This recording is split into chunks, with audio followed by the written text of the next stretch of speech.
الحمد لله رب العالمين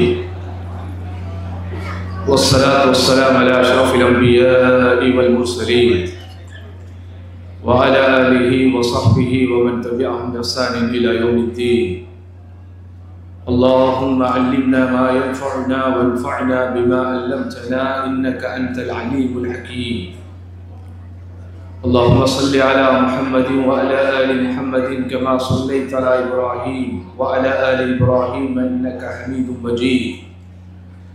اللهم بارك على محمد وعلى آل محمد كما باركت على إبراهيم وعلى آل إبراهيم إنك حميد مجيد.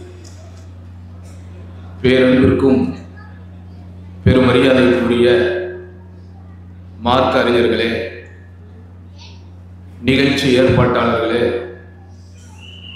இந்த நிகழ்ச்சியில் பங்கெடுத்து பயன்பெற வேண்டும் என்பதற்காக பல இடங்களில் இருந்தும் வருகை தந்து வந்திருக்கிற என் அருமை சகோதரர்களே, சகோதரிகளே, புண்ணியங்களின் பூக்காலமா, வணக்கசாலிகளின் வசந்த காலமா, ஆன்மீகவாதிகளின் அறுவடை காலமா, அல்லாஹுவின் அருள் மழையென பொழிகிற இப்புனித ரமதானில் இந்த இரவை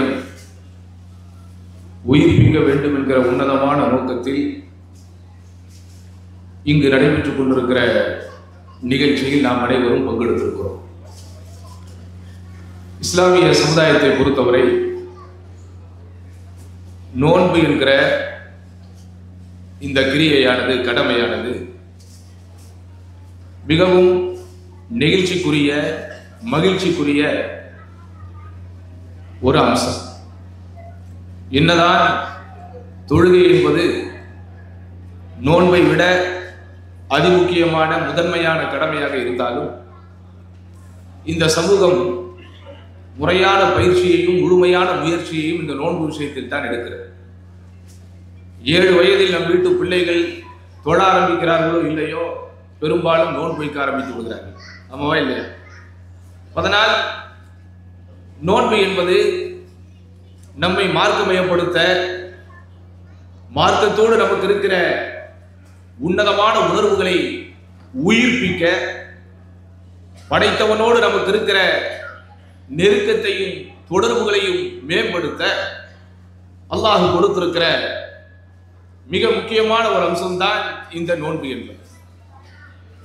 இப்படிப்பட்ட இந்த சிறப்பான மாதத்தில் நம்முடைய ஈமானுக்கு, இறை நம்பிக்கைக்கு வலிமை தரக்கூடிய விதத்திலே என்னவெல்லாம் இருக்குமோ அவைகளையெல்லாம் நாம் உணர்வுபூர்வமாக ஆற தழுவ வேண்டும். அந்த வகையில் இங்கே நடைபெறுகிற இந்த சொற்பொழிவை பொறுத்தவரை என் அருமையான தாய்மார்களும் பெரியோர்களும் சகோதரர்களும் புரிந்து கொள்ள வேண்டும். இது ஏதோ சம்பிரதாயத்திற்காக நடைபெற்றுக் கொண்டிருக்கிற நிகழ்ச்சி என்று நீங்கள் நினைத்துவிடக்கூடாது. இன்றைக்கெல்லாம் சம்பிரதாய நிகழ்ச்சிகள் நிறைய சமுதாயத்திலே நடைபெற ஆரம்பித்து விட்டது. அது இஃப்தார் என்கிற பேரிலும் கூட சமுதாயத்திலே நுழைந்து விட்ட ஒன்றை பார்த்து கொண்டுதான் இருக்கிறோம். ஆதலால் அல்லாஹ்வினுடைய அருள் மழை என பொழிகிற இந்த புனித மாதத்தில் இது போன்ற ஒரு கூடாரத்தில் நம்மையெல்லாம் ஒன்று சேர்த்து இப்படி சொற்பொழிவு நிகழ்ச்சிகளை ஏற்படுத்தி இருக்கிறார்கள் என்றால் அது உண்மையிலேயே நமக்கு பயனளிக்க வேண்டும். எப்படி பயனளிக்கும்? ஃபதக்கிர் ஃபஇன்ன ذிக்ரா தன்ஃபஉல் முஃமினீன். நபியே, நீங்கள் உபதேசம் செய்யுங்கள். அல்லாஹ்வின் தூதர் ஸல்லல்லாஹு அலைஹி வஸல்லம் அவர்களுக்கு அல்லாஹ் சுப்ஹானஹு வ தஆலா கொடுத்த கட்டளை, நபியே நீங்கள் உபதேசம் செய்யுங்கள். நிச்சயம் இந்த உபதேசம் யாருக்கு பயனளிக்கும்? இறை நம்பிக்கையாளர்களுக்கு பயனளிக்கும். இறை நம்பிக்கையாளர்கள் என்றால் யார்? யார் உண்மையாலுமே அல்லாஹுவோடு உண்மையாக நடந்து கொள்வார்களோ அவர்கள் தான் இறை நம்பிக்கையாளர்கள். உலகத்தில் யாரிடம் வேண்டுமானாலும் நாம் ஏமாற்றி விடலாம். மிக சாதுரியமாக, ரொம்ப இலகுவாக, அப்படியே சாதாரணமாக பார்ப்பவர்கள் எப்படி நோக்கினாலும் கண்டுபிடிக்க முடியாத வண்ணம் என்ன செஞ்சிடலாம், நம்ம யாரையும் ஏமாற்றி விடலாம். ஆனால் அல்லாஹ்வை ஏமாற்றி விட முடியுமா? முடியாது. ஏன்? அல்லாஹ் சுப்ஹானஹு வ தஆலா நம்முடைய உணர்வுகளை அறிகிறான், உள்ளங்களை அறிகிறான், உள்ளங்களுக்குள் பொதிந்திருக்கிற ரகசியங்களை அறிகின்றான். வமா துஃபி சுதூர், நெஞ்சங்கள் மறைத்து வைத்திருக்கிற, இதயங்கள் ஒளித்து வைத்திருக்கிற ரகசியங்கள் கூட இறைவனுக்கு புலப்படுகிறது. அதனால் என் அன்பார்ந்தவர்களே, அல்லாஹுவோடு உண்மையாக நடந்து கொள்ளுதல் என்கிற இந்த தலைப்பு உன்னதமானது, உணர்வு பூர்வமானது, எல்லோருக்கும் தேவையானது. நாம் செய்கிற அமல்கள் எல்லாம் நமக்கு பயனளிக்க வேண்டும் என்றால், நாம் கற்கிற மார்க்க கல்வி எல்லாம் நமக்கு பலன் தர வேண்டும் என்றால், நாம் தொழுகிற தொழுகை, நாம் ஓதுகின்ற ஓதல், அல்லாஹ்விடத்திலே நாம் கேட்கிற பாவ மன்னிப்பு, அல்லாஹ்வுடைய திருப்தியையும் பொருத்தத்தையும் பெற வேண்டும் என்கிற நன்னோக்கில் நாம் செய்கிற எந்த நல்ல காரியமாக இருந்தாலும் அவைகளில் ஒரு உண்மை இருக்கும் போதுதான் அல்லாஹ் ஏற்றுக்கொள்கிறான். உண்மை இல்லாமல் போலித்தனமாக செய்கிற எந்த காரியத்தையும் அல்லாஹ் ஏற்றுக்கொள்வதில்லை. இன்னமா யதகப்பலுல்லாஹு மினல் முத்தகீன், உண்மையான இறையச்சம் யாருடைய உள்ளங்களில் இருக்கிறதோ அவர்களிடமிருந்து மட்டும்தான் அல்லாஹ் ஏற்றுக்கொள்கிறான். முகஸ்துதிக்காக, படாட்டோபத்திற்காக, பிறருடைய பாராட்டை பெற வேண்டும் என்பதற்காக, அடுத்தவர்களுடைய அங்கீகாரத்தை அடைய வேண்டும் என்பதற்காக, அடுத்தவர்களுடைய புகழ் மழையில் நடைய வேண்டும் என்பதற்காக, அல்லது புகழ் மாலையில் நுழைய வேண்டும் என்பதற்காக எதை செய்தாலும் அல்லாஹ் ஏற்றுக்கொள்வதில்லை. கோடிக்கணக்கான ரூபாய் ஒருவர் தர்மம் செய்கிறார், பகட்டிற்காக செய்கிறார், அது அல்லாஹ்விடத்தில் நிச்சயம் நன்மதிப்பை பெற்று தரார். ஒரே ஒரு ரூபாயை ஒருவர் அல்லாஹ்வின் பாதையில் உண்மையான எண்ணத்தோடு தருகிறார் என்றால் அதற்குத்தான் அல்லாஹ்விடத்திலே மதிப்பும் உயர்வான நற்கூலியும் உண்டு. அந்த வகையிலே அல்லாஹ்வோடு உண்மையாக நடந்து கொள்ளுதல் என்பது சகோதரர்களே, இது ஒரு சாதாரண ஒரு விஷயம் அல்ல. இது எதில் இருக்கிறது? அல்லாஹ்வுடைய கட்டளைகளுக்கு கட்டுப்படுவதில் இருக்கிறது. அல்லாஹ் எதையெல்லாம் நாம் தவிர்த்து வாழ வேண்டும் என்று தடை விதித்திருக்கிறானோ அந்த தடைகளில் இருந்து நாம் தவிர்த்து கொள்கிறோமே, அந்த அம்சத்திலே இருக்கிறது. உள்ளத்தில் இறையச்சத்தின் வாடை கூட இல்லாமல் சும்மா வெளியே இறையச்சவாதிகள் போல வேடமிடுவதிலே இது இல்லை.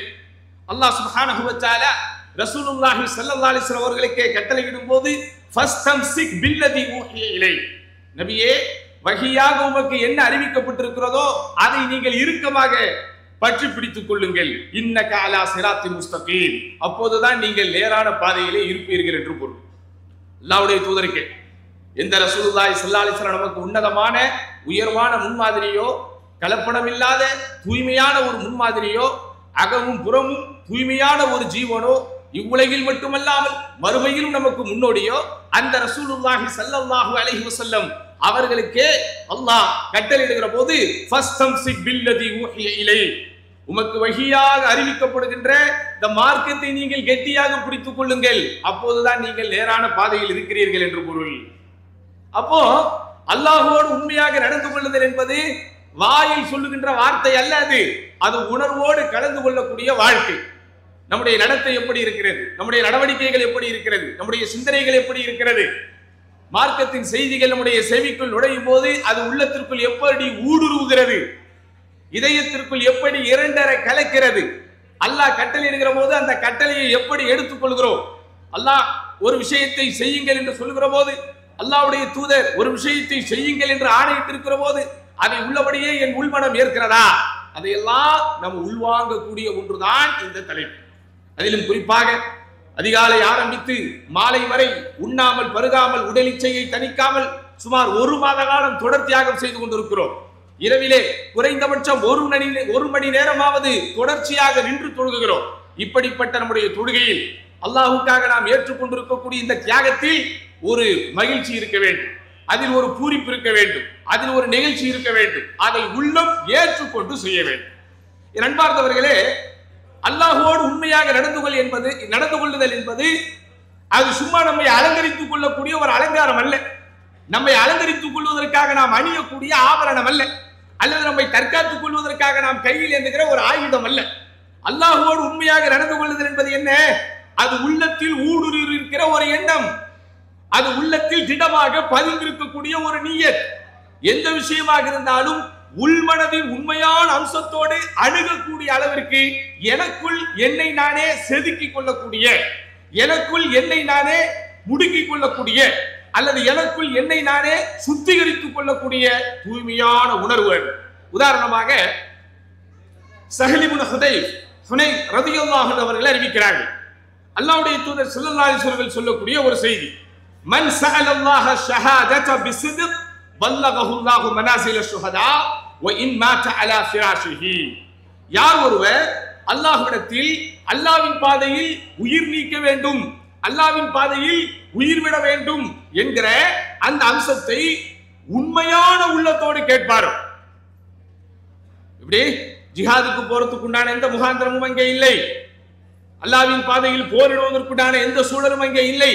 ஆனால் இந்த சுஹதாக்களுக்கு அல்லாஹ் சுப்ஹானஹு வ தஆலா கொடுத்திருக்கிற மேலான அந்தஸ்தை அவர் அறிந்து கொண்டு மறுமையில் அவர்களுக்கு கிடைக்கக்கூடிய உயர்வான அந்தஸ்தை உள்வாங்கிக் கொண்டு உளப்பூர்வமான உள்ளத்தோடு அல்லாஹ்விடத்திலே யா அல்லாஹ் எனக்கு ஷஹாதத்தை தா, யா அல்லாஹ் உன் பாதையில் கொல்லப்படக்கூடிய பாக்கியத்தை தா என்று கேட்டால் பல்லகஹு அல்லாஹு மனாசில ஷுஹதா, அல்லாஹ்வின் பாதையில் கொல்லப்பட்டவர்களுடைய அந்தஸ்தை அல்லாஹ் அவருக்கு அடைய வைக்கிறான். வ இன் மாத அலா ஃபிராஷிஹி, அவர் தான் தூங்கக்கூடிய படுக்கையில் இறந்து போனாலும் சரியே.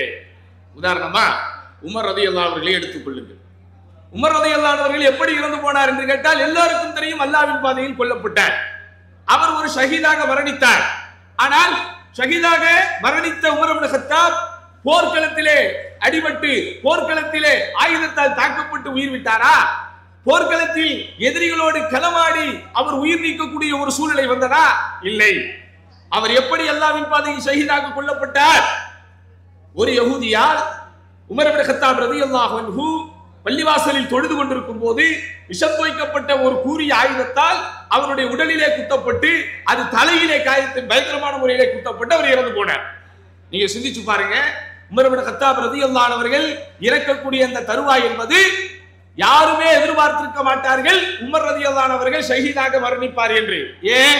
உமர் இப்னு கத்தாப் ரலியல்லாஹு அன்ஹு இஸ்லாமிய சாம்ராஜ்யத்தின் மிகப்பெரிய அதிகாரம் உள்ள அமீருல் முஃமினீன் என்கிற பட்டத்திற்கு முதலான சொந்தக்காரராக மாறுகிறார். அபூபக்கர் ரலியல்லாஹு அன்ஹு அல்லாஹ்வின் தூதருக்கு பிறகு முதலாவது கலீஃபாவாக இருந்தாலும் அவர் கலீஃபத்து ரசூலில்லாஹ், அல்லாஹ்வின் தூதரின் கலீஃபா என்றுதான் அடைமொழி கொடுக்கப்பட்டு அழைக்கப்பட்டார். ஆனால் உமர் இப்னு கத்தாப் ரலியல்லாஹு அவர்கள் தான் இஸ்லாமிய வரலாற்றில் முதன்முறையாக அமீருல் முஃமினீன், இறை நம்பிக்கையாளர்களுக்கெல்லாம் அமீரே என்கிற அந்த சிறப்பு பெயர் கொடுக்கப்பட்டு அழைக்கப்பட்டார். அவ்வளவு பெரிய அதிகார வட்டம் உமர் இப்னு கத்தாப் அவர்களிடத்தில் இருந்தது. மிகப்பெரிய செல்வாக்கு உமர் இப்னு கத்தாப் அவர்களிடத்தில் இருந்தது. ஆனாலும் அவர் ஒரு எதிரியால் கத்தியால் அல்லது கூறிய ஆயுதத்தால் குத்தப்பட்டு இறந்து போனார். எப்படி இருந்தாரு? எவ்வளவோ காரணங்கள் சொல்லப்பட்டாலும் அறிஞர்கள் முன்வைக்கிற முதல் காரணம் இதுதான். ஏன்? உமர் இப்னு கத்தாப் ரலியல்லாஹு அன்ஹு அல்லாஹ்விடத்திலே துஆ கேட்கும் போது எப்போதும் யா அல்லாஹ் உன் பாதையில் கொல்லப்படக்கூடிய பாக்கியத்தை எனக்கு தானே கேட்பாங்க. யா அல்லாஹ் ஷஹீதாக மரணிக்கக்கூடிய பாக்கியத்தை எனக்கு தா அப்படின்னு கேட்பாங்க. அப்ப அவர் கேட்ட அந்த பிரார்த்தனையில் உண்மை இருக்க போய், அவர் கேட்ட அந்த பிரார்த்தனையில் ஒரு சத்தியம் இருக்க போய், அது ஒரு போலியாகவோ கபடமாகவோ ஏமாற்றக்கூடிய விதத்திலோ இல்லை, உணர்வுபூர்வமாக உள்ளார்ந்த ரீதியில் ஆத்மார்த்தமாக அவர் அல்லாஹ்விடத்திலே பிரார்த்தனையாக கேட்டார். அது அமீருல் முஃமினீனாகவே அவர் இருந்தாலும் அது நடந்துருச்சு. அதான் நீங்க புரியும். அப்போ அல்லாஹ்வோடு உண்மையாக நடந்து கொள்ளுதல் என்பது சகோதரர்களே, அது ஒரு உணர்வு, அது ஒரு உன்னதம், அது ஒரு நிய்யத், அது எப்போதும் நம்முடைய உள்ளத்திலே இருக்கும். சரி, இப்ப நீங்க புரிஞ்சுக்கலாம், அல்லாஹ்வோடு உண்மையாக நடந்து கொள்ளுதல் அப்படின்னா என்ன? அதை நான் எப்படி புரிந்து கொள்வது? அல்லாஹ்வோடு உண்மையாக நடந்து கொள்ளுதல் என்றால் நன்றாக நீங்கள் புரிந்து கொள்ள வேண்டும், அது இறையச்சம் எனும் ஆடையை நாம் அறிந்து கொள்வது, இறையச்சம் எனும் ஆபரணத்தை அணிந்து கொள்வது, இறையச்சம் என்ற அந்த உணர்வை உள்ளத்திலே உள்வாங்குவது. குர்ஆனில் அல்லாஹ் சொல்கிறானா இல்லையா? லைஸல் பிர்ர அன் துவல்லு உஜூஹக்கும் கிபலல் மஷ்ரிகி வல் மக்ரிப், கிழக்கு திசை நோக்கியோ மேற்கு திசை நோக்கியோ உங்களுடைய முகங்களை திருப்புவதில் நன்மை ஏதும் இல்லை. சும்மா உள்ளத்திலே உணர்வு இல்லாம, உள்ளத்திலே பயம் இல்லாம, அல்லாஹ்வை பற்றிய தக்வா இல்லாம விழுந்து விழுந்து எழுவதனால் நம்முடைய தொழுகை அங்கீகரிக்கப்படும் என்று நினைத்தால் நீங்கள் மார்க்கத்தின் தவறான நம்பிக்கையில் இருக்கிறீர்கள். உள்ளச்சம் இல்லாமல், பயபக்தி இல்லாமல், அல்லாஹ்வின் மீது ஒரு பாச காதல் இல்லாமல், சொர்க்கத்தின் அடைய வேண்டும் என்கிற நோக்கம் இல்லாமல், காலை முதல் மாலை வரை வெறுமனே பட்டினி கிடப்பதனால், தாகம் கிடப்பதனால் நோன்பின் மாண்பை அடைந்து விட்டோம் என்று நினைத்தால் நாம் மார்க்கத்தின் தவறான நம்பிக்கையிலே இருக்கிறோம். அப்போ உண்மையாக நடந்து கொள்ளுதல் என்னது? உங்களுடைய முகங்களை கிழக்கு திசை நோக்கியோ மேற்கு திசை நோக்கியோ திருப்புவதில் இல்லை, மாறாக வலக்கின்னல் பிர் மன் ஆமன பில்லாஹ் வல் யௌமில் ஆகிர் வல் மலாயிகத்தி வல் கிதாபி வன் நபியீன். முழுமையான நம்பிக்கையில் இருக்கு. அல்லாஹ்வின் மீது நீங்கள் கொள்ளுகின்ற ஈமானிலே இருக்கிறது, மறுமையின் மீது நீங்கள் வைக்கிற நம்பிக்கையிலே இருக்கிறது. மலக்குகள், வேதங்கள், நபிமார்கள் என்று இறை நம்பிக்கையின் அடிப்படைகள் என்று மார்க்கம் எதையெல்லாம் சொல்லி தந்திருக்கிறதோ அந்த நம்பிக்கையில் தான் நன்மை இருக்கிறது. அப்ப இந்த நம்பிக்கையோட முடிச்சுட்டா நன்மை கிடைச்சிருமா? அதுக்கு அடுத்த கட்டத்துக்கு போக வேண்டாமா? போகணும். எப்படி? வஆத்தல் மால அலா ஹுப்பிஹி வஆத்தல் மால அலா ஹுப்பிஹி.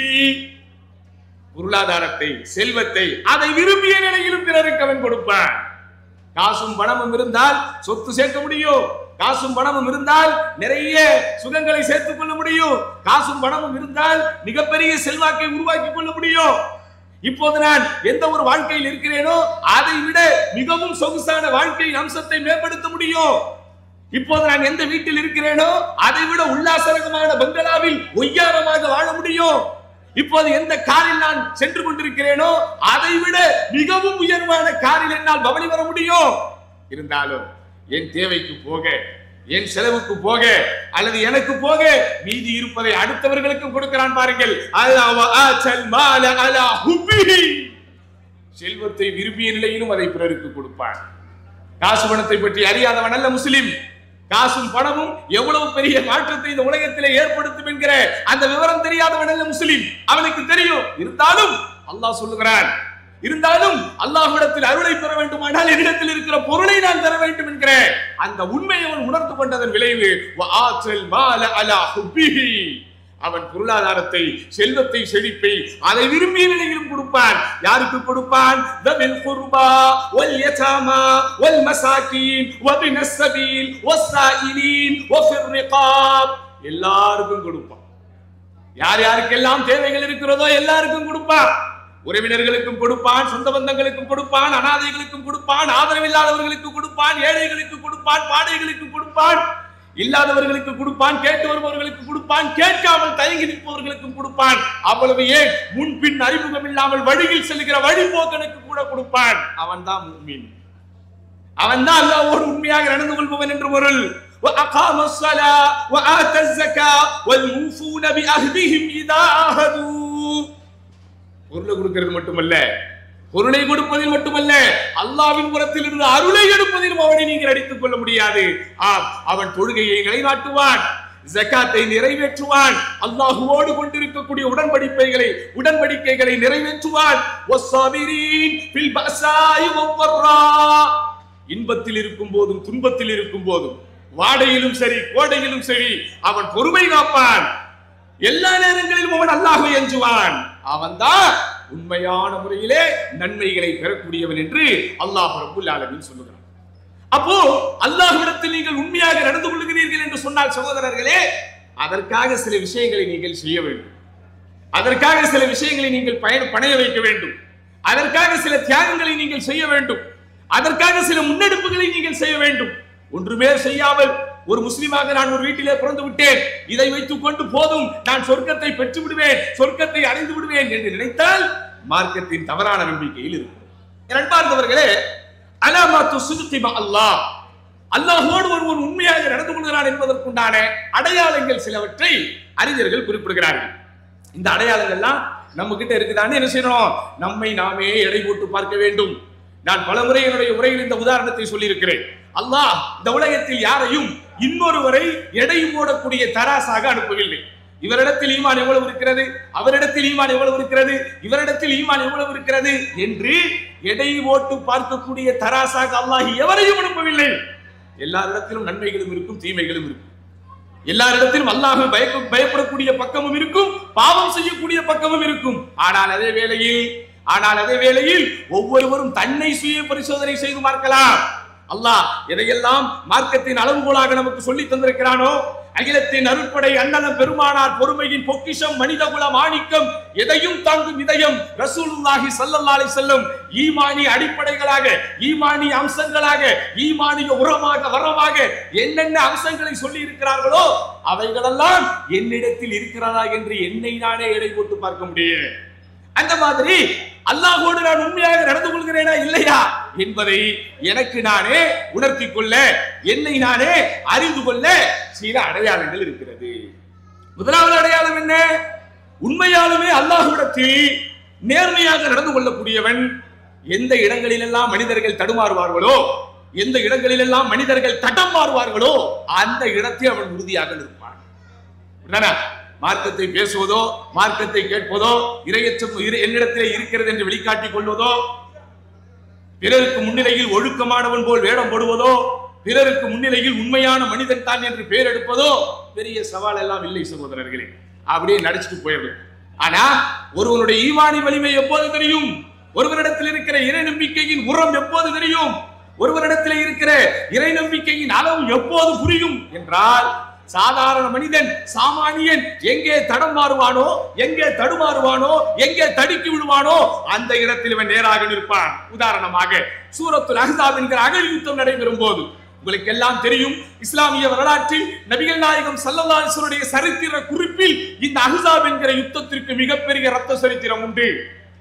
இக்கட்டான நேரத்திலே நடைபெற்ற ஒரு யுத்தம். ஒட்டுமொத்த கூட்டங்களும் ஒன்றாக அணிதிரண்டு வந்து மதீனத்து மக்களை தனியாக அவர்கள் விட்டு மதீனத்து மக்களுக்கு எதிராக மிகப்பெரிய கூட்டங்கள் திரண்டு வந்த போர். அந்த போர் யூதர்கள், நயவஞ்சகர்கள், முஷ்ரிக்குகள், நகர்ப்புற அரபிகள் என்று யாரெல்லாம் அன்றைக்கு இருந்தார்களோ அப்படிப்பட்ட எல்லா பெருங்கூட்டமும் ஒன்றாக சேர்ந்து வந்து மதீனத்து மக்களை அடியோடு வேரோடு அள்ளி வீசுவதற்கு தயாராக வந்த காலம் அந்த காலம். அப்படிப்பட்ட நேரத்தில் மிகப்பெரிய எதிரிகள் கூட்டத்தை பார்க்கும் போது அல்லாஹ் சுப்ஹானஹு வ தஆலா ஒரு வசனத்தை இறக்குகிறார். எப்படியாப்பட்ட வசனம்? அந்த வசனம் சகோதரர்களே சூரத்துல் அஹ்ஸாபில் கட்டாயம் நீங்கள் வீட்டிற்கு போனால் படித்து பார்க்க வேண்டும். 19வது வசனத்தையும் நீங்கள் படிக்க வேண்டும், 22வது வசனத்தையும் படிக்க வேண்டும். ஒரே வசனம், ஒரே சிச்சுவேஷன் தான், ஒரே சிச்சுவேஷன். ஆனா அந்த ஒரே சிச்சுவேஷனை இறை நம்பிக்கை கொண்டவர்கள் எப்படி எதிர்கொண்டார்கள்? நயவஞ்சகர்கள் அதை எப்படி எதிர்கொண்டார்கள்? சுப்ஹானல்லாஹ், கண்களுக்கு முன்னால் காட்சிப்படுத்துவதை போல அல்லாஹ் வசனத்தின் மூலம் இதை சாட்சிப்படுத்தினார் சகோதரர்களே. எப்படி வருகிறது? அல்லாஹ் சொல்லுகிறான், வலம்மா ரஅல் முஃமினூனல் அஹ்ஸாப், அந்த இறை நம்பிக்கையாளர்கள் அந்த அஹ்ஸாப் என்கிற பெருங்கூட்டத்தை பார்த்தபோது,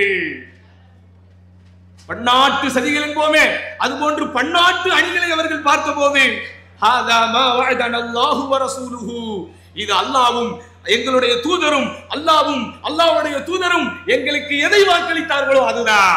இந்த கூட்டத்தை பார்த்து நாங்கள் பயந்துட மாட்டோம், இந்த எதிரிகளை பார்த்து நாங்கள் துவண்டு விட மாட்டோம், இந்த ஆயுதங்களை பார்த்தோ, இந்த கபலீகரங்களை பார்த்தோ, இவர்களுடைய அடிச்சாட்டியங்களை பார்த்தோ, இவர்களுடைய அத்துமீறல்களை பார்த்தோ, இவர்களுடைய அடாவடித்தனங்களை பார்த்தோ நாங்கள் நடுங்கி விட மாட்டோம்.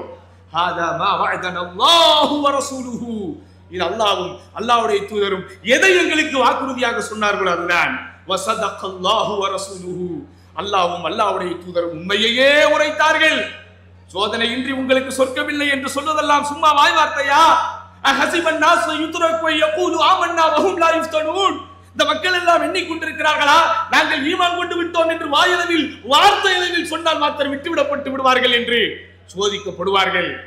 கஷ்ட நிஷ்டங்கள் வரும், துன்ப துயரங்கள் வரும், எல்லாவற்றையும் அவர்கள் எதிர்கொள்ள வேண்டும் என்று அல்லாஹ்வின் தூதர் ஸல்லல்லாஹு அலைஹி வஸல்லம் ஆரம்பத்திலிருந்தே அவர்களுக்கு பயிற்சியையும் முயற்சியையும் கொடுத்து உருவாக்கி வளர்த்தார்களே, அதுதான் இது. வமா ஸாதஹும் இல்லா ஈமானன் வ தஸ்லீமா, அது அவர்களுக்கு இறை நம்பிக்கையையும் அல்லாஹ்வுடைய மார்க்கத்திற்கு சரணாகதி அடையக்கூடிய கட்டுப்படக்கூடிய தன்மையை தவிர வேற எதையும் அதிகப்படுத்தவில்லை. இது இறை நம்பிக்கையாளர்கள் அந்த பெருங்கூட்டத்தை பார்த்தபோது எடுத்த ஸ்டேட்டஸ். அதே நேரத்தில் நடித்தார்களே, கபடமாடினார்களே, நாடகமாடினார்களே, உள்ளொன்று வைத்து புறம்பொன்று காட்டினார்களே, நயவஞ்சகர்களாக வாழ்ந்தார்களே, இறை நம்பிக்கையாளர்களோடு இருக்கும் போது நாங்களும் உங்களை சார்ந்தவர்கள் தான் என்று ஏமாற்றி வந்தார்களே, இறை மறுப்பாளர்களிடத்திலே போகும்போது நாங்கள் உங்களுக்குரியவர்கள் தான், நாங்கள் உங்களோடு தான் இருக்கிறோம், சும்மா அவர்களோடு நாங்கள் விளையாடி கொண்டிருக்கிறோம் என்று கபட நாடகம் ஆடினார்களே, அந்த நயவஞ்சகர்கள் இந்த பெருங்கூட்டத்தை பார்த்தபோது என்ன சொன்னார்கள்? فَإِذَا جَاءَ الْخَوْفُ فَإِذَا جَاءَ الْخَوْفُ நபியே, அந்த பயம் அவர்களுக்கு வந்த நேரத்திலே رَأَيْتَهُمْ يَنظُرُونَ إِلَيْكَ تَدُورُ أَعْيُنُهُمْ كَالَّذِي يُغْشَى عَلَيْهِ مِنَ الْمَوْتِ. மரணமே வந்து மேலே விழுந்தால் ஒருவன் எப்படி அஞ்சுவானோ அதுபோன்று தங்களுடைய கண்களை சுழற்றி சுழற்றி நபியே உங்களை பார்த்துக் கொண்டிருக்கிறார்கள். அப்போ இந்த வசனம் நமக்கு என்ன சொல்ல வருகிறது? உண்மையாலுமே நாம் அல்லாஹ்வோடு உண்மையாக நடந்து கொள்கிறோம் என்று சொன்னால், சகோதரர்களே, சோதனைகள் வரும்போது, நம்மை கொஞ்சம் சில சூழ்நிலைகள் ஆட்டி பார்க்கும் போது, சாதாரணமாக வாழ்ந்து கொண்டிருக்கக்கூடிய சூழல்கள் இருந்து கொஞ்சம் கடந்து அசாதாரணமான சூழலுக்கு வரும்போது நான் எப்படி நடந்து கொள்கிறேன் என்பதை வைத்துத்தான் நீ அல்லாஹ்வோடு உண்மையாக இருக்கிறாயா இல்லையா என்பது புலப்படும். சும்மா சந்தோஷமா இருக்கும் போது, ஜாலியா இருக்கும் போது, சாதாரணமா இருக்கும் போது, காசு பணம் கொட்டி கொண்டே இருக்கும் போது, வேலை வெட்டிக்கு பிரச்சனை இல்லாத போது, மனைவி மக்களோடு பிரச்சனைகள் இல்லாத போது, நோய் நொடிகள் எதையும் நான் பெரிதாக சந்திக்காத போது, அல்லது யாருடைய எதிர்ப்போ யாருடைய அழுத்தமோ எனக்கு வராத போது, அப்படியே நார்மலாக நான் போய் கொண்டிருக்கும் போது, சகோதரர்களே, உங்களது ஈமானிய வலிமை பெரிதாக வெளிப்படாது. ஈமானிய வலிமை எப்போது வெளிப்படும்?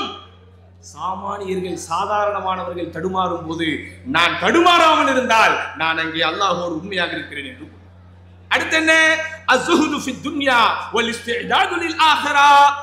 உலகத்தில் கொஞ்சம் பற்றற்ற தன்மையோடு இருக்க வேண்டும். உலக விருப்பம் கொஞ்சம் அளவோடு இருக்க வேண்டும். அதற்காக நீ பட்டினி கிடக்க வேண்டும், நீ சாப்பிடக்கூடாது, காசு பணம் சம்பாதிக்க கூடாது, பாலைவனத்திலே நீ போய் படுத்துறங்க வேண்டும், மனைவி மக்கள் என்று எதுவும் உனக்கு இருக்கக்கூடாது, இல்லறத்தை எல்லாம் துறந்து நீ துறவரத்தை மேற்கொள்ள வேண்டும் என்று மார்க்கத்தில் எந்த பக்கமும் சொல்லவில்லை. சதா சர்வகாலமும் நீ பள்ளிவாசலிலே தான் படுத்துறங்க வேண்டும், 24 மணி நேரமும் சுப்ஹானல்லாஹ் அல்ஹம்துலில்லாஹ் தான் நீ சொல்லிக் கொண்டிருக்க வேண்டும், தாடி தொப்பி வைத்துக் கொண்டுதான் உன் வாழ்க்கையில் 24 மணி நேரமும் கழிக்க வேண்டும் என்று மார்க்கத்தில் எந்த பக்கமாவது சொல்லுகிறதா? இல்ல. அல்லாஹ்வுடைய தூதர் ஸல்லல்லாஹு அலைஹி வஸல்லம் காலத்திலே, அல்லாஹ்வின் தூதர் ஸல்லல்லாஹு அலைஹி வஸல்லம் அவர்கள் காலத்திலே இதே பெருமானார் ஸல்லல்லாஹு அலைஹி வஸல்லம் இரவு தொழுகையை பற்றி கேள்விப்பட்டு அதனால் ஈர்க்கப்பட்டு ஆச்சரியப்படுத்தப்பட்டு தங்களுக்குள் மிகப்பெரிய ஒரு பிரமிப்பை அவர்கள் உண்டாக்கிய காரணத்தினால 3 பேர் 3 விதமான முடிவை எடுக்கிறார்கள். ஒருவர் இடைவிடாமல் நான் நோன்பு வைத்துக் கொண்டே இருப்பேன் என்கிறார். இன்னொருவரோ உறங்காமல் இரவு முழுவதும் தொழுது கொண்டே இருப்பேன் என்கிறார். இன்னொருவரோ நான் இல்லறத்தை தியாகம் செய்து நான் அப்படியே மார்க்க கலையிலேயே இருப்பேன் என்கிறார். அல்லாஹ்வுடைய தூதர் ஸல்லல்லாஹு அலைஹி வஸல்லம் அவர்களுக்கு இந்த செய்தி வந்தபோது பெருமானார் ஸல்லல்லாஹு அலைஹி வஸல்லம் அந்த 3 பேரையும் கூப்பிட்டு, சபாஷ், நானே எடுக்காத பெரிய முடிவை நீங்கள் எடுத்திருக்கிறீர்கள், நானே செய்யாத பெரிய வேலையை நீங்கள் செய்கிறீர்கள் என்று கூப்பிட்டு அல்லாஹ்வின் தூதர் என்ன அவார்டும் ரிவார்டும் கொடுத்தார்களா? இல்ல, கண்டிக்கிறார்கள். அல்லாஹ்வுடைய தூதர் ஸல்லல்லாஹு அலைஹி வஸல்லம் உங்கள் எல்லோரையும் விட நான் இறையச்சத்திலே உயர்ந்தவன் என்கிற வாதத்தை சுட்டிக்காட்டி, நான் திருமணமும் செய்திருக்கிறேன், மனைவியரோடு வாழவும் செய்கிறேன், இரவில் உறங்கவும் செய்கிறேன், எழுந்து தொழவும் செய்கிறேன், நோன்பும் வைக்கிறேன், நோன்பு வைக்காமலும் இருக்கிறேன் என்று அல்லாஹ்வுடைய தூதர் ஸல்லல்லாஹு அலைஹி வஸல்லம் இந்த உலகத்தில் ஒரு இறை நம்பிக்கையாளன் வாழக்கூடிய அந்த சமப்பண்பாட்டு வாழ்க்கை அல்லாஹ்வுடைய தூதர் சொல்லிக் கொடுக்கிறார்கள். அவர்களை கண்டிக்கிறார்கள். அப்போ உலகப்பட்ட தன்மையோடு வாழ்வதென்றால் என்ன? உலக மோகத்தை கொஞ்சம் குறைக்க வேண்டும். இமாம் இப்னு கய்யிம் ரஹிமஹுல்லாஹ் அழகாக சொல்வார்கள், فإن من استعد للقاء الله انقطع قلبه عن الدنيا وما فيها ومطالبها. யாருடைய உள்ளம் அல்லாஹ்வோடு இரண்டரை கலந்து விடுகிறதோ, யாருடைய உள்ளம் அல்லாஹ்வை மறுமையை சந்திக்க வேண்டும் என்கிற தயாரிப்பில் இறங்குகிறதோ, அவர்களுடைய உள்ளத்தின் ஆசைகள் முற்றிலுமாக இந்த உலகத்தோடு தொடர்போடு இருக்காது. ஓரளவுக்கு இந்த உலகத்தை பத்தி நேசிப்போம். ஆனா இன்னைக்கு நம்முடைய வாழ்க்கை அப்படி இல்லையே சகோதரர்களே. இன்றைக்கு நம்முடைய வாழ்க்கை எப்படி இருக்கிறதா? விழுந்தால், எழுதால், அழுதால், தொழுதால் எல்லா நேரமும் நம்முடைய சிந்தனைகளில் வருவது இந்த உலகம் மட்டும்தானே. அல்லாஹ்விடத்திலே கையேந்தும் போது எத்தனை பேர் நம்முடைய வறுமைக்காக, மன்னரைக்காக, மார்க்கத்திற்காக, மரணத்திற்கு பிறகு இருக்கக்கூடிய வாழ்க்கைக்காக, மகத்தான சொர்க்கத்திற்காக, மகத்துவமான அல்லாஹ்வுடைய அரிசின் நிழலை பெறுவதற்காக, அன்னலார் ஸல்லல்லாஹு அலைஹி வஸல்லம் அவர்களை மறுமையில் சந்திப்பதற்காக, சத்திய சஹாபாக்கள், நேர்வழி பெற்ற நல்லோர்களாகிய முன்னோர்கள் இவர்களோடெல்லாம் மறுமையில் நாம் இருப்பதற்காக பிரார்த்திக்கிறோமா? அல்லாஹ்விடத்தில் துஆ கேட்கிறோமா? எப்போது கையை ஏந்தினாலும் அந்த துஆவின் 100% இந்த உலகத்திற்காகவே இருப்பதிலிருந்தே தெரிந்து கொள்ளுங்கள் இந்த உலகத்திற்கும் நமக்குமான உறவும் உணர்வும் எப்படி இருக்கிறது என்று. உலகத்தை நேசிக்கணும், ஆனா உலகத்தை ரொம்ப யோசிக்க கூடாது. ஆமாங்க, ரசூலுல்லாஹி ஸல்லல்லாஹு அலைஹி வஸல்லம் அல்லாஹ்விடத்தில் துஆ கேட்கும்போது அப்படிதான் கேக்குறாங்க, ரப்பனா லா தஜஅலித் துன்யா அக்பர ஹம்மினா வலா மப்லக இல்மினா. யா அல்லாஹ் இந்த உலகத்தை எங்களுக்கு பெரும் இலக்காக ஆக்கிவிடாதே.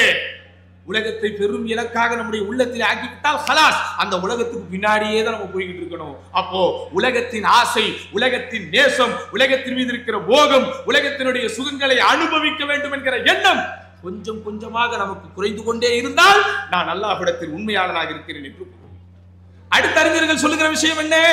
அல்லாஹ்வோடு உண்மையாக நடந்து கொள்ளக்கூடிய ஒருவன் தன்னுடைய நேரத்தை எப்போது பயனுள்ள வழியில் கழிப்பான்.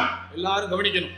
ஏன்னா இன்றைக்கு நம்முடைய நேரம் எப்படி போய்கொண்டிருக்கிறது என்பது நம்முடைய கையிலும் பையிலும் இருக்கிற இந்த கருவிதான் தீர்மானிக்கிறது. ஆமாவா இல்லையா?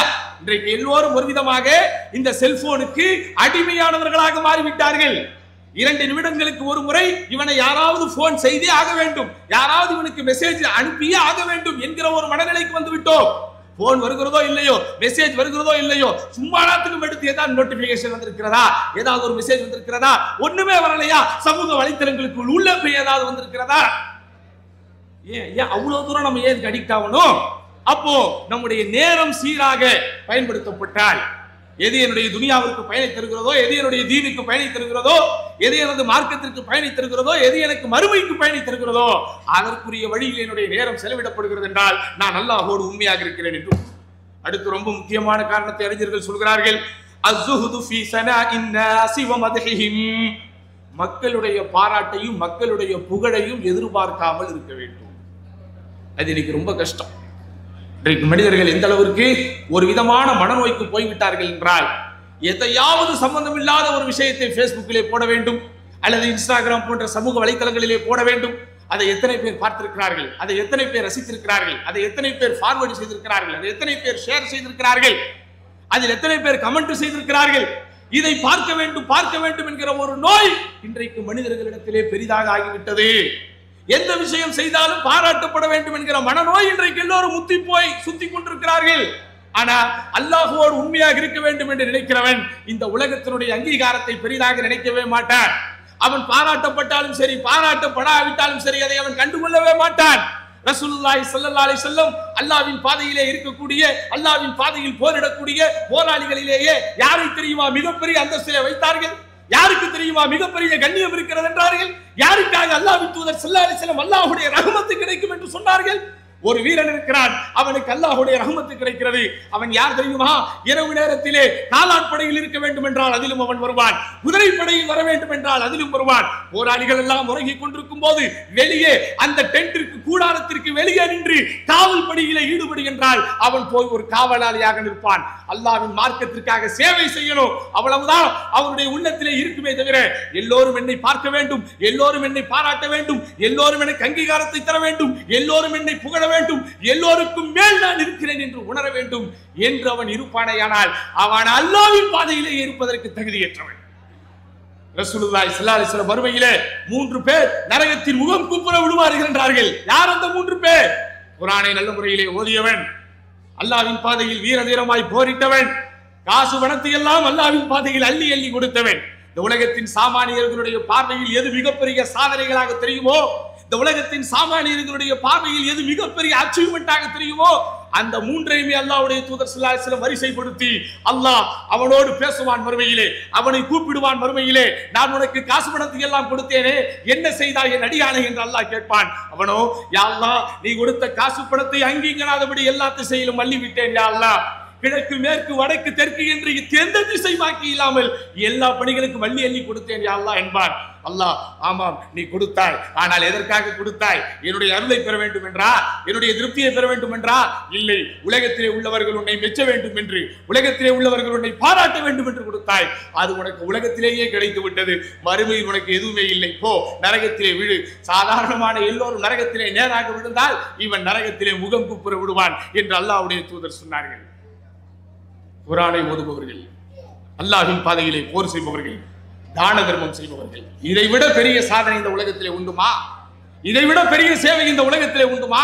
இப்படிப்பட்ட முத்தாய்ப்பான முதன்மையான இந்த 3 சேவைகளுமே சகோதரர்களே உலகத்தின் அங்கீகாரத்தை பெற வேண்டும் என்கிற எண்ணத்தோடு செய்தால் உனக்கு மறுமையில் ஒன்றுமே கிடைக்காது. மாறாக இது சவாபுக்கு பதிலாக அதாவைத்தான் நீ பெறுவாய் என்று எச்சரித்தார்கள். அடுத்து என்ன? அல்லாஹ்வோடு உண்மையாக இருப்பதற்குண்டான அடையாளம் சொல்லும் செயலும் ஒன்றாக இருக்க வேண்டும். அதுதான் குறிப்பாக நண்பார்ந்தவர்களை இந்த நேரத்தில் நான் சுட்டிக்காட்டி ஆக வேண்டும். இதோ இன்னும் இன்ஷா அல்லாஹ் 4-5 தினங்களிலே இறுதி 10 வரப்போகிறது.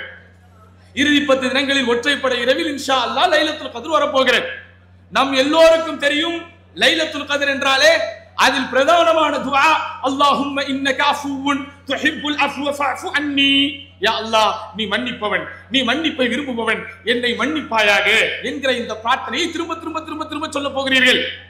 இந்த பிரார்த்தனைக்கு பிறகு, இந்த பிரார்த்தனைக்கு பின்னால் சகோதரர்களே ஏராளமான தத்துவங்களை அறிஞர்கள் சொன்னாலும் அதில் முத்தாய்ப்பாக அவர்கள் முதன்மைப்படுத்தி சொல்லுகிற தத்துவம் என்ன தெரியுமா? திரும்ப திரும்ப திரும்ப அல்லாஹ்வுடைய மன்னிப்பை கேட்கிற மனிதா, நீ பிறரை மன்னிக்க மாட்டாயா? திரும்ப திரும்ப அல்லாஹ் உன்னை மன்னிக்க வேண்டும் என்று எதிர்பார்க்கிற மனிதா, நீ பிறரை மன்னிக்க மாட்டாயா? அப்போ உள்ளொன்று புறமொன்று வித்தியாசப்படாமல், சொல்லொன்று செயலொன்று வித்தியாசப்படாமல், சொல்லும் செயலும் உள்ளும் புறமும் அகமும் புறமும் யாருக்கு நேர்மையாக இருக்கிறதோ அவன்தான் அல்லாஹ்விடத்திலே உண்மையாளன் என்று அறிஞர்கள் நமக்கு குறிப்பிடுகிறார்கள். அதே போன்று ரொம்ப முக்கியமான விஷயம், அமல்கள் நாம் அதிகம் செய்கிற இந்த நேரத்திலே, அமல்களுக்காக நம்மை அலங்கரித்துக் கொள்கிற இந்த நேரத்திலே, ஆன்மீகவாதிகள் எல்லாம் புண்ணியத்தை தேடுவோரெல்லாம் உள்ளத்தின் பசியை ஆற்றுகிற இந்த வேளையிலே அவங்க நோன்பு என்பது வெளிப்படையாக பார்க்கிற போது உடலுக்கும் குடலுக்கும் அது பசி. ஆமாவா இல்லையா? நோன்பு என்பது வெளிப்படையாக பார்க்கும் போது உடலுக்கும் குடலுக்கும் அது பசி. ஆனால் உள்ளத்திற்கும் ஆன்மாவிற்கும் அது ருசி. ஆமாவா இல்லையா? உள்ளத்திற்கும் ஆன்மாவுக்கும் ருசிங்க. அன்றைக்கு ஒரு அறிஞர் மாஷா அல்லாஹ் ஒரு கட்டுரை எழுதினார். அதை படிக்கும் போது உண்மையிலேயே நாம் நெகிழ்ச்சி விட்டோம். அதாவது நோன்பை ஒரு உண்மையான மூமின் எப்படி அடைகிறான், எப்படி அணுகுகிறான் என்றால், பலகாலம் பட்டினி கிடந்தவனுக்கு உணவு கிடைக்கும் போது அவன் எப்படி அதை எடுத்துக் கொள்வான். பலகாலம் தன்னுடைய குடும்பத்தை பிரிந்திருப்பவன் நீண்ட காலம் கழித்து தன் மனைவி மக்களை பார்க்கிற போது அவன் எப்படி எடுத்துக் கொள்வான்.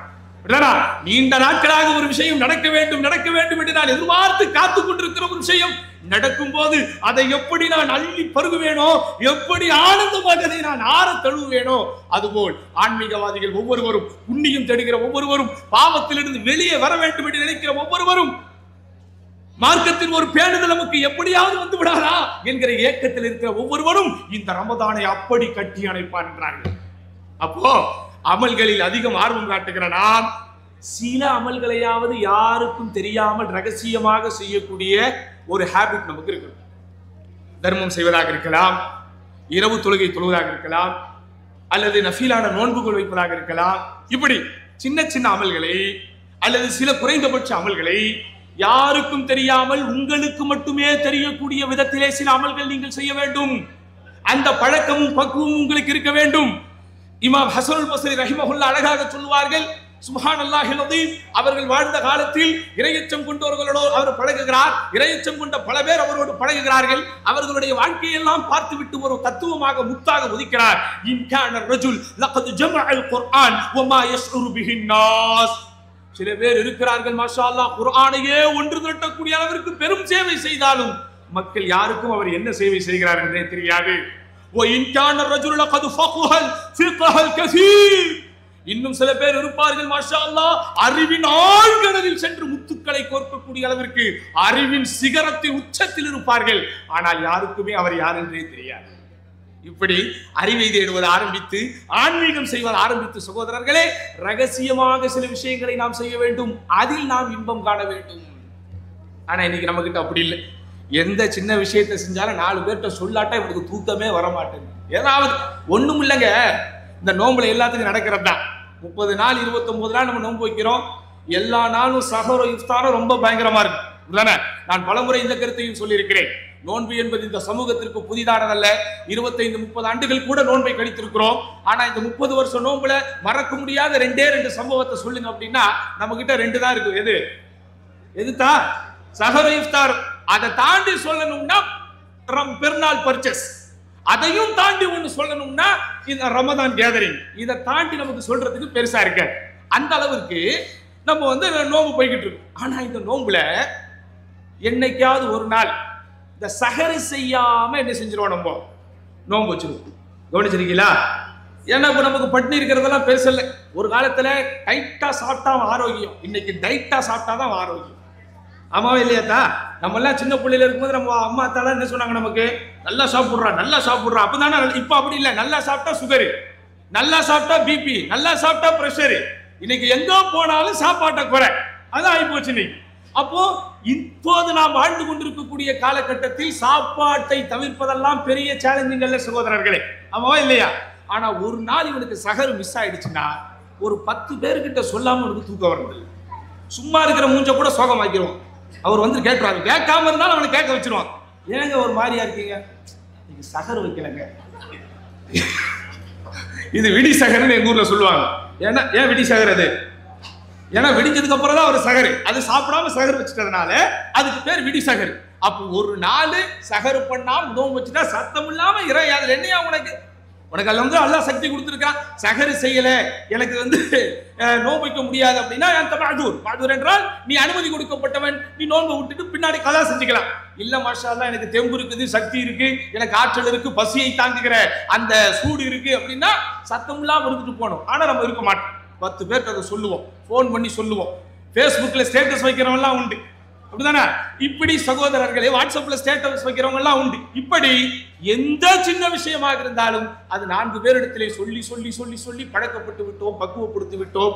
அதையே நம்முடைய வாழ்க்கையின் வழக்கமாக்கி விட்டோம், பழக்கமாக்கி விட்டோம். ஆனா உண்மையான இறை நம்பிக்கையாளர்கள், அல்லாஹுவோடு நேர்மையை கடைபிடிக்க வேண்டும் என்று நினைப்பவர்கள், உள்ளத்தை இறைவனுக்காக திறந்து வைத்திருப்பவர்கள், அட மார்க்கம் என்பது இந்த வயிறும் இந்த உடலும் குடலும் அல்ல, அதையும் தாண்டி இருக்கிற ஆன்மாவும் ஆத்மார்த்தமும் தான் என்கிற உணர்வில் உள்ளவர்கள் சத்தமில்லாமல் அமல்கள் செய்வார்கள்.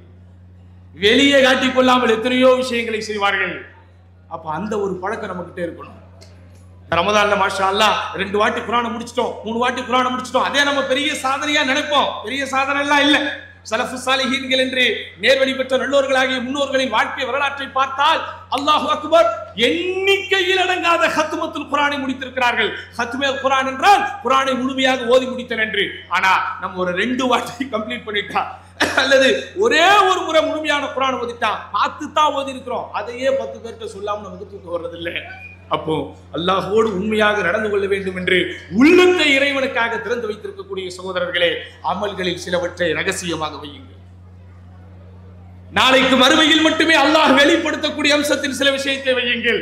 அது உங்களுடைய தானமாக இருக்கலாம், தர்மமாக இருக்கலாம், கல்வி தேடுதலாக இருக்கலாம், அல்லது ஆன்மீகத்தின் அம்சங்களாக இருக்கலாம், அல்லது ரிச்சுவல் ஸ்பிரிட் என்று சொல்லுகிற மார்க்கத்தின் இபாதத்துகள் என்று அறியப்படக்கூடிய வணக்க வழிபாடுகளில் கிரியைகளாக கூட இருக்கலாம். அடுத்து ஒரே ஒரு விஷயத்தை சொல்லி முடித்துக் கொள்கிறேன். அன்பார்ந்த சகோதரர்களே, உண்மையாலுமே அல்லாஹ்விடத்தில் நீங்கள் நேர்மையாளர்கள் என்றால், அல்லாஹ்வோடு நீங்கள் உண்மையாக நடந்து கொள்கிறீர்கள் என்றால், உங்களுடைய தவறுகளை பிறர் சுட்டி காட்டும் போது அதை இன்முகத்தோடு ஏற்றுக்கொள்ளுங்கள். அதுலதான் உங்களுடைய நேர்மையே இருக்கு. அதுலதான் உங்களுடைய நேர்மையே இருக்கு. இது யார் நம்முடைய தவறுகளை சுட்டி காட்டினாலும் அவர்கள் என்ன சொல்லுகிறார் என்பதை செவிமடுத்து கேட்க வேண்டும். ஆனால் நெஞ்சிலே கை வைத்து சொல்லுங்கள். டைம் இன்னும் இருக்கு, நிறைய பேசுங்கன்னு சொல்லி இருக்கிறாங்க. பேசலாமா இன்ஷா அல்லாஹ்? சரி, அப்ப இன்னும் 2 பாயிண்ட் சேர்த்துக்கோ. அப்போ என் அன்பார்ந்தவர்களே, உண்மையாலுமே நான் அல்லாஹ்விடத்தில் நேர்மையாகத்தான் நடந்து கொள்கிறேன் என்றால் அதில் நாம் பேண வேண்டிய மிக முக்கியமான அம்சம் கபூலுல் ஹக் வ தஸ்லீமு லஹு, உண்மையை சத்தியத்தை ஏற்றுக்கொள்ள வேண்டும். அதுதான் நம்ம அல்லாஹ்வுடைய விஷயத்துல நேர்மையா இருக்கிறோம்னு அர்த்தம். அப்படிதானே? இன்றைக்கு சமுதாயத்திலே சத்தியத்தை ஏற்றுக்கொள்ளக்கூடிய பழக்கம் இருக்கிறதா? உண்மையை ஏற்றுக்கொள்ளக்கூடிய அந்த பக்குவம் நம்மிடத்திலே வந்திருக்கிறதா? இல்ல. யார் எதை சொன்னாலும் இன்றைக்கு ஏற்றுக்கொள்வதற்கு தயாராக இல்லை. அப்படி சத்தியத்தை ஏற்றுக்கொள்ளக்கூடிய அந்த சிந்தனை நம்முடைய உம்மத்திலே இருந்தால், இந்த உம்மத்தின் உள்ளத்திலே இருந்தால், அல்லது அந்த உள்ளத்தின் இல்லத்திலே இருந்தால், இன்றும் இந்த சமுதாயம் தர்காவிற்கு பின்னால் போகுமா? இன்றும் மௌலூது ஃபாத்திஹா என்று பின்னால் ஓடுமா? இன்னும் விதாத்தான காரியங்களை செய்யுமா? அப்ப தனி மனித வாழ்வில் நம்மிடத்திலே இருக்கக்கூடிய விஷயங்களை யார் சுட்டி காட்டினாலும் ஏற்றுக்கொள்வதற்கு இவனுக்கு எண்ணம் வருவதில்லை. அல்லது சன்மார்க்க ரீதியில் இவன் செய்யக்கூடிய தவறுகளை யார் சுட்டி காட்டினாலும் ஏற்றுக்கொள்வதற்கு மனம் வருவதில்லை. ஆனால் உண்மையான முஸ்லிம், அல்லாஹ்விடத்தில் நேர்மையாக நடந்து கொள்ளக்கூடிய முஸ்லிம், அவனுடைய தவறை யார் சுட்டி காட்டினாலும் அதை ஏற்றுக்கொள்ளக்கூடிய மனப்பக்குவத்தில் அவன் இருப்பான். அப்படித்தான் அல்லாஹ்வின் தூதர் ஸல்லல்லாஹு அலைஹி வஸல்லம் அவர்களது பயிற்சி பாசறையிலே பாடம் பெற்ற நபித்தோழர்கள் இருந்தார்கள். அப்படித்தான் அல்லாஹ்வுடைய தூதர் ஸல்லல்லாஹு அலைஹி வஸல்லம் அவர்களிடத்திலே தீனனும் அமுத சுரபியை அள்ளி அள்ளி பருகியவர்கள் வாழ்ந்தார்கள். சகோதரர்களே, அவர்களுடைய தவறுகள் சுட்டி காட்டப்படும் போது அவர்கள் அதை ஏற்றுக்கொண்டார்கள். தங்களிடத்தில் இருக்கக்கூடிய தவறுகள், இது தவறு, நீங்கள் செய்வது மார்க்கத்திற்கு முரண் என்று யார் சொன்னாலும் அதை ஏற்றுக்கொள்ளக்கூடியவர்களாக இருந்தார்கள். வயது வித்தியாசத்தை அவர்கள் பார்க்கவில்லை. அந்தஸ்துகளை பார்க்கவில்லை, சமுதாயத்திலே தனக்கு இருக்கக்கூடிய செல்வாக்கியவர்கள் பார்க்கவில்லை. அல்லாஹ்வின் தூதர் ஸல்லல்லாஹு அலைஹி வஸல்லம் அவர்களுக்கு யாராவது ஏதேனும் விஷயங்களை சுட்டிக்காட்டினால் அதை அல்லாஹ்வின் தூதர் ஸல்லல்லாஹு அலைஹி வஸல்லம் ஏற்றுக்கொள்ளாமல் இருந்ததில்லை.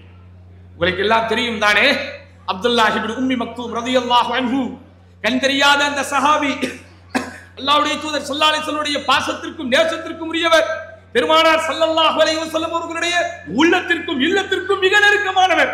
அப்படிப்பட்ட அப்துல்லாஹ் இப்னு உம்மி மக்தூம் எப்போதும் ரசூலுல்லாஹி ஸல்லல்லாஹு அலைஹி வஸல்லம் நிழலிலேயே இருக்க வேண்டும் என்று எண்ணுபவர். ஆனால் பாருங்கள், அவருக்கு இந்த உலகத்தின் நிஜத்தை பார்ப்பதற்கு அல்லாஹ் கண்ணை தரவில்லை.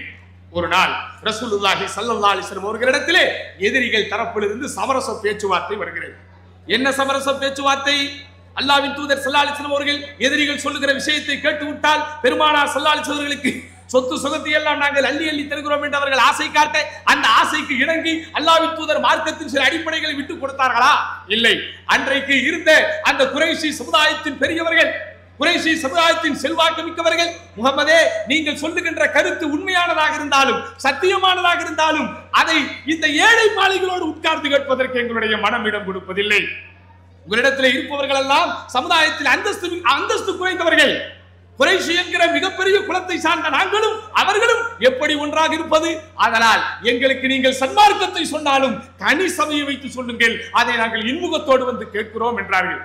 அல்லாஹ்வுடைய தூதர் ஸல்லல்லாஹு அலைஹி வஸல்லம் அவர்கள் தங்களுடைய சொந்த நலனுக்காக அதற்கு செய்து தெரிவித்தார்களா? அல்லாஹ்வுடைய தூதர் ஸல்லல்லாஹு அலைஹி வஸல்லம் சொத்து சுகம் சேர்ப்பதற்காக இசைவு தெரிவித்தார்களா? இல்லை. இந்த எதிரிகள் காதில் இப்படியாவது இந்த மார்க்கம் போய் விடட்டும், இந்த துரோகிகளுடைய செவியில் இப்படியாவது சன்மார்க்கம் போய் விடட்டும், கரடு முரடாக வாழுகிற காட்டு மிராண்டிகள் போல் வாழுகிற இவர்களுடைய கல்வுக்குள் இந்த மார்க்கத்தின் சங்கநாதம் இப்படியாவது ஒலிக்கட்டும் என்று முடிவெடுத்து அல்லாஹ்வுடைய தூதர் ஸல்லல்லாஹு அலைஹி வஸல்லம் அந்த மக்களுக்கு தனிச்சபைக்கு இசைவு தெரிவிக்கிறார்கள். கண்டறிந்த சஹாபாக்கள் எல்லாம் விஷயத்தை புரிந்து கொண்டு, சூழலை புரிந்து கொண்டு, அல்லாஹ்வின் தூதர் ஸல்லல்லாஹு அலைஹி வஸல்லம் இந்த குறைஷி பிரமுகர்களுக்கு பிரத்யேகமாக ஏற்படுத்திய சபையில் தாங்களையும் இணைத்துக் கொள்ளாமல் கொஞ்சம் தள்ளி நிற்கிறார்கள். யாரும் அந்த சபைக்கு உள்ளே வரவில்லை. ஆனால் அந்தோ பரிதாபம், கண் தெரியாத அப்துல்லாஹ் இப்னு உம்மி மக்தூம் ரலியல்லாஹு அன்ஹு என்ன நடக்கிறது என்பதை பார்க்க தெரியாதவனால், புறக்கண் கொண்டு எதையும் பார்க்காமல் அகக்கண் கொண்டே எல்லாவற்றையும் பார்த்து வருவதனால் எப்போதும் அகிலத்தின் அருட்கொடை அண்ணலம் பெருமானார் ரசூலுல்லாஹி ஸல்லல்லாஹு அலைஹி வஸல்லம் இருக்கிற சபைக்கு வந்து அஸ்ஸலாமு அலைக்கும் யா ரசூலல்லாஹ் என்று சொல்வதைப் போலவே இந்த குறைஷி பிரமுகர்கள் இருக்கின்ற சபையிலும் என்ன நடக்கிறது என்பதே தெரியாமல் அஸ்ஸலாமு அலைக்கும் யா ரசூலல்லாஹ் என்கிறார். ரசூலுல்லாஹி ஸல்லல்லாஹு அலைஹி வஸல்லம் அவர்கள் நன்றாக நீங்கள் கவனிக்க வேண்டும். பெருமானார் ஸல்லல்லாஹு அலைஹி வஸல்லம் அவர்கள் மிக பெரும் சிரத்தையோடு இந்த குறைஷி பிரமுகர்களுக்கு மார்க்க வகுப்பை எடுத்துக் கொண்டிருக்கிறார்கள். ஆமாம் சகோதரர்களே, சாமானியர்களிடத்திலே நீங்கள் மார்க்கத்தை கொண்டு போய் சேர்த்து விடலாம். ஆனால் சமூகத்திலே இருக்கிற நிலக்கிழார்கள், பெரும் பெரும் பண்ணையார்கள், பணக்காரர்கள், மிராசுதாரர்கள், அவர்களிடத்திலெல்லாம் நீங்கள் போய் மார்க்கத்தை அவ்வளவு எளிதிலே கொண்டு வந்து போய் சேர்த்து விட முடியாது. அப்ப அவர்களே தானாக வந்து தனி சபை தாருங்கள் என்று கேட்டபோது அல்லாஹ்வின் தூதர் இசைவு தரித்து மார்க்கத்தை சொல்லிக் கொண்டிருக்கிற வேளையிலே அப்துல்லாஹ் இப்னு உம்மி மக்தூம் இடையூறுதான் செய்கிறோம் என்று தெரியாமல் அஸ்ஸலாமு அலைக்கும் என்று சொல்ல அல்லாஹ்வின் தூதர் ஸல்லல்லாஹு அலைஹி வஸல்லம் முகம் கடுகடுக்க சம்பவம் அவ்வளவுதான். ஆத்திரத்துல கோபப்பட்டு வார்த்தைகள் அல்லாஹ்வுடைய தூதர் வெளிப்படுத்தல. அப்துல்லாஹ் இப்னு உம்மி மக்தூம் ரலியல்லாஹு அன்ஹு அவர்களை அல்லாஹ்வுடைய தூதர் ஸல்லல்லாஹு அலைஹி வஸல்லம் கடினமான வார்த்தைகளை பயன்படுத்தி அர்ச்சிக்கவில்லை. எந்த விதத்திலும் அப்துல்லாஹ் இப்னு உம்மி மக்தூமுக்கு ரசூலுல்லாஹி ஸல்லல்லாஹு அலைஹி வஸல்லம் சொல்லை தரவில்லை. மனதிற்குள் அதை ஒரு சங்கடமாக எடுத்துக்கொண்டு முகத்தை திருப்பிக் கொண்டு கடுகெடுத்தார், அவ்வளவுதான். அடுத்த கணம் வசனம் வந்து இறங்குகிறது. அபஸா வதவல்லா அன்ஜாஅஹுல் அஅமா வமா யுத்ரீக லஅல்லஹு யஸக்கா அவ் யذكரு ஃபதன்ஃபஅஹு ஃபயக்ஷா. சுப்ஹானல்லாஹ். அபஸா வதவல்லா, அவர் கடுகடுத்தார், முகம் திருப்பினார். சுப்ஹானல்லாஹ். அகிலத்தின் அருட்கொடை அண்ணலம் பெருமானார் சுப்ஹானல்லாஹ் புரட்டுகிற பக்கங்கள் எல்லாம் புனிதங்களை மட்டுமே வைத்திருக்கிற அந்த சாந்த சுரூபி எவ்வளவு பெரிய மனிதனாக இருந்தாலும் யாராக இருந்தாலும் மனிதன் என்கிற அடிப்படையில் அவன் வாழ்க்கையின் பக்கங்களை நீங்கள் புரட்டினால் சில பக்கங்கள் மறுபக்கங்களாக இருக்கும். ஆனால் எந்த பக்கத்தை திருப்பினாலும் தூய்மையை மட்டுமே தன்னகத்தை கொண்டிருக்கிற ஒரு பக்கம் கொண்டு வாழ்ந்த ரசூலுல்லாஹி ஸல்லல்லாஹு அலைஹி வஸல்லம் அந்த ஒரே சந்தர்ப்பத்தில் செய்த சவரை அல்லாஹ் ஒரு அத்தியாயமாகவே இறக்கி அபஸவத்தவல்லா என்று சுப்ஹானல்லாஹ் அந்த அத்தியாயத்தின் நெடும்பகுதி அந்த சம்பவத்தை நான் பேசுகிறேன். இங்கே செய்தி என்னவென்றால், இங்கே தலைப்போடு தொடர்புடைய விஷயம் என்னவென்றால், கியாமத் நாள் வரை அல்லாஹ்வின் தூதர் ஸல்லல்லாஹு அலைஹி வஸல்லம் கண்டிக்கப்படக்கூடிய ஒரு அத்தியாயம் இறங்குவதற்கு அப்துல்லா இப்னு உம்மி மக்தூம் தான் காரணமாக இருந்தார் என்பதை அல்லாஹ்வுடைய தூதர் ஸல்லல்லாஹு அலைஹி வஸல்லம் நேர்மறையாக எடுத்துக்கொண்டாரா, எதிர்மறையாக எடுத்துக்கொண்டாரா? சிந்திச்சு பாருங்க பிரதர்ஸ். அல்லாஹ்வுடைய தூதர் ஸல்லல்லாஹு அலைஹி வஸல்லம் இன்னைக்கு வரைக்கும் நம்ம ஓதிக்கிட்டு இருக்கிறோம். அதனுடைய அர்த்தத்தை தெரிஞ்சு நம்ம ஓதுறோமோ இல்லையோ, பட் இன்று வரைக்கும் ஓதிக்கொண்டிருக்கிறோம். கியாமத் நாள் வரைக்கும் இந்த அத்தியாயம் ஓதப்படும். ஆபாச, கடுகடுத்தா, வச்சவல்லா, முகம் திருப்பினார், அன்ஜா அஹுல் அமா, கண்டறியாத அந்தகரவரிடத்திலே வந்தபோது யார் கடுகடுத்தா? அல்லாஹ்வுடைய தூதர். யார் முகம் திருப்பினார்? அல்லாஹ்வுடைய தூதர். அப்ப ரசூலுல்லாஹி ஸல்லல்லாஹு அலைஹி வஸல்லம் வாழ்க்கையில் அல்லாஹ்வின் தூதர் ஸல்லல்லாஹு அலைஹி வஸல்லம் அவர்கள் செய்த அந்த சின்ன சம்பவம் அத்தியாயமாக பதிவு செய்யப்பட்டதற்கு இந்த அப்துல்லா பின் உம்மி மக்தூம் தான் காரணம் என்று அல்லாஹ்வுடைய தூதர் சாமானிய மனிதர்களாகிய நம்போல் இருந்திருந்தால் அந்த அப்துல்லா பின் உம்மி மக்தூமை அல்லாஹ்வின் தூதர் ஒதுக்கே வைத்திருக்க வேண்டும். அந்த அப்துல்லா பின் உம்மி மக்தூமை ஓரமாகவே வைத்திருக்க வேண்டும்.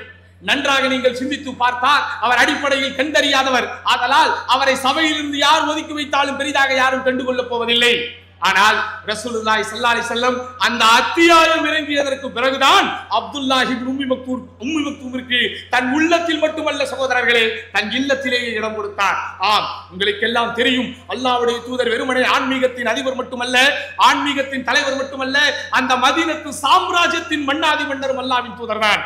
அப்துல்லா இப்னு உம்மி மக்தூமோடு அந்த சம்பவம் நடந்த நேரத்தில் இருந்து மதீனாவை விட்டு எங்கே வெளியே போனாலும் தன்னுடைய இடத்தில் பிரதிநிதியாக ரசூலுல்லாஹி ஸல்லல்லாஹு அலைஹி வஸல்லம் இந்த அப்துல்லா பின் உம்மி மக்தூமை தான் இருக்க வைத்து விட்டு போவார். இது உங்களுக்கு என்ன சொல்லி கொடுக்குது? இந்த சம்பவத்தில் என்ன படிப்பினை இருக்குது? உங்களுடைய தவறை சுட்டி காட்டுவோனை நீங்கள் நேசிக்க வேண்டும். உங்களிடத்தில் இருக்கிற குறைகளை உங்களிடத்திலே சுட்டி காட்டுவோனை நீங்கள் நேசிக்க வேண்டும். ஆனால் சின்ன விமர்சனத்தை ஒருவன் சொன்னால் கூட நம்மால் ஏற்றுக்கொள்ள முடிவதில்லை. ஒண்ணு வேண்டாங்க, Facebookல நம்ம போடுற விஷயத்தை எவனாவது ஒரு நெகட்டிவ் கமெண்ட் போட்டா போதும், மனசு ஏத்துக்குதா? ஒண்ணு அவனை பிளாக் பண்றோம், இல்லாட்டா அந்த கமெண்ட்டை ஹைட் பண்ணிடுறோம், இல்லாட்டா Facebookல இருந்தே வெளியே வந்துடும். ஏன்? நம்முடைய உள்மனம் பிறர் நம்மை விமர்சிப்பதை ஏற்றுக்கொள்வதில்லை. என்னவோ இவர் தவறே செய்யாதவரை போல, என்னவோ இவர் புனிதத்திற்கு உதாரணமானவர் போல, என்னவோ இவருடைய வாழ்க்கையில் பலகீனங்களே நடக்காததை போல என்ன செஞ்சிடணுமோ, யார் நம்முடைய தவறுகளை சுட்டி காட்டினாலும் நம்முடைய தவறுகளை எடுத்து சொன்னாலும் உள்மனம் ஏற்பதில்லை. ஆனா நீங்கள் அல்லாஹ்வோடு உண்மையாக நடந்து கொள்ளக்கூடியவராக இருந்தால் உங்களுடைய தவறுகளை யாராவது சுட்டி காட்டினால் நீங்கள் அதை ஏற்றுக்கொள்ள வேண்டும். அடுத்து என்ன? அஷ்ஊரு பித்தக்ஸீர் வல் இன்ஷிகாலு பிஇஸ்லாஹின் நஃப்ஸ். அறிஞர்கள் சொல்லுகின்ற இன்னொரு முக்கியமான காரணம் அது என்ன? எவ்வளவுதான் அமல்கள் செய்தாலும், எவ்வளவுதான் ஆன்மீகத்தின் உச்சத்திலே போனாலும், எவ்வளவுதான் சன்மார்க்க சேவைகளில் நீங்கள் மாஷா அல்லாஹ் மிகப்பெரிய சாதனைகளையே சந்தித்தாலும், அஷ்ஊரு பித்தக்ஸீர், நான் குறைவானவன் தான் என்கிற எண்ணம் எப்போது நம்மிடத்தில் இருக்க வேண்டும். இது தாழ்வு மனப்பான்மை அல்ல சகோதரர்களே, இது தாழ்வு மனப்பான்மை அல்ல. தாழ்வு மனப்பான்மை என்பது வேறு, அதை இஸ்லாம் ஏற்றுக்கொள்வதில்லை. தாழ்வு மனப்பான்மை என்றால் என்ன? இன்ஃபீரியாரிட்டி காம்ப்ளெக்ஸ் என்பார்களே, நான் அதுக்கு தகுதி இல்லை, நான் அதுக்கு ஃபிட் இல்லை, எனக்கு அது வராது, எனக்கு அது தெரியாது, நாளாத செய்வனா, சேச்சா எனக்கெல்லாம் அது முடியாது என்று அடங்குவது, ஒடுங்குவது, முடங்குவது அது கூட. ஆனா அதே நேரத்தில் என்னை குறித்த அந்த செல்ஃப் அசஸ்மெண்ட் என்று சொல்லுகிறோமே, என்னை குறித்த அந்த அசஸ்மெண்டில் ஒரு குறைவான ஒரு மதிப்பீடல் எனக்கு இருக்க வேண்டும்.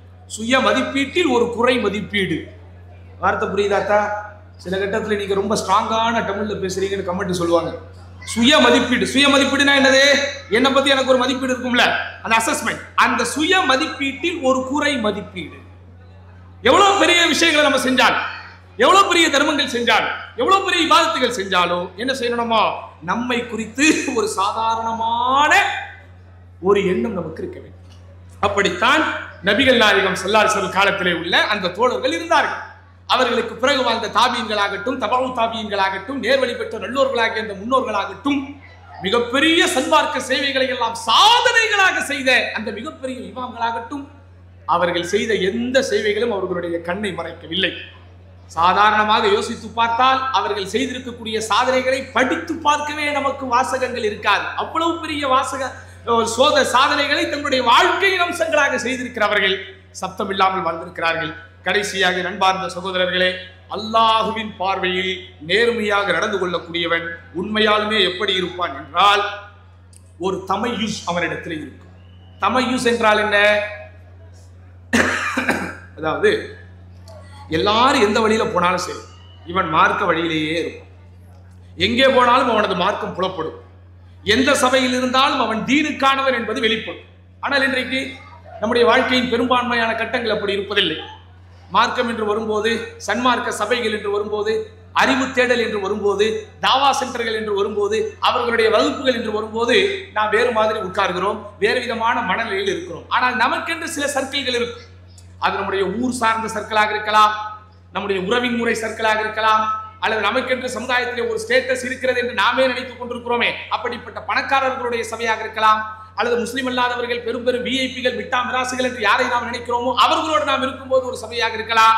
அங்கெல்லாம் மார்க்கத்தை வெளிப்படுத்துவதை, சன்மார்க்கத்தை புலப்படுத்துவதை நம்முடைய உள்ளமும் நம்முடைய எண்ணமும் விரும்புவதில்லை. ஆனா அல்லாஹுவோடு நேர்மையாக இருப்பவன் எங்கும் அவனுடைய சன்மார்க்கத்தை வெளிப்படுத்துவான். ஹலாலும் ஹராமும் வெறுமனே இந்த சபைக்குள் மட்டும் இருக்காது. அவன் வெளியே போனாலும் ஹலால் ஹராம் தான், வெளியே போனாலும் ஒழுக்கம் தான், வெளியே போனாலும் பண்பாடு தான், வெளியே போனாலும் விவாதத்து தான். அப்போ எந்த இடத்தில் இருந்தாலும், எந்த இடத்திலே போனாலும் சகோதரர்களே, என் மார்க்கத்தை விட்டு கொடுக்காமல் நான் வாழுகிறேன் என்றால் நான் தான் அல்லாவின் விஷயத்தில, அல்லாவுடைய பார்வையில நேர்மையாளனாக உண்மையாளனாக நடந்து கொள்கிறேன் என்று. ஆதலால் அஸ்ஸிதுகு மஅல்லாஹ், அல்லாஹ்வோடு உண்மையாக நடந்து கொள்ளுதல் என்பது நன்றாக புரிந்து கொள்ளுங்கள். கலிமத்து தௌஹீத் என்கிற லா இலாஹ இல்லல்லாஹ் அப்படி நம்ம கலிமா சொல்றோமே, அதனுடைய ஷரத்துக்களில், அதனுடைய நிபந்தனைகளில் ஒன்று, அது நம்முடைய வாழ்க்கையில் இருந்தால்தான் நான் உண்மையான முறையில் முஸ்லிமாக வாழ்கிறேன் என்று பொருள். இஸ்லாம் என்பது, சன்மார்க்கம் என்பது சும்மா நம்ம லாவகமாக பேசுகின்ற, ஜாலமாக பேசுகின்ற, வாயில் இருந்து வருகின்ற வார்த்தையில் இல்லை, அதனுடைய வாழ்க்கையில் இருக்கிறது என்பதை புரிந்து கொண்டு அல்லாஹோடு உண்மையாக நடந்து கொள்வதற்கு அறிஞர்கள் என்னென்ன அடையாளங்களை எல்லாம் சொன்னார்களோ அந்த அடையாளங்கள் எல்லாம் நம்முடைய வாழ்க்கையிலே இருக்கக்கூடிய நல்ல பாக்கியத்தை வல்ல ரஹ்மான் தந்தருள்வானாக. யா அல்லாஹ், எதை நாங்கள் சொல்கிறோமோ, எதை நாங்கள் கேட்கிறோமோ அதன்படி வாழ்கிற பாக்கியத்தை எங்கள் அனைவருக்கும் தருவாயாக என்று வேண்டி வாய்ப்புக்கு நன்றி கூறி முடித்துக் கொள்கிறேன். வாஹிர அவானா அல்ஹம்துலில்லாஹி ரப்பில் ஆலமீன். அஸ்ஸலாமு அலைக்கும் வரஹ்மத்துல்லாஹி வபரகாத்துஹு.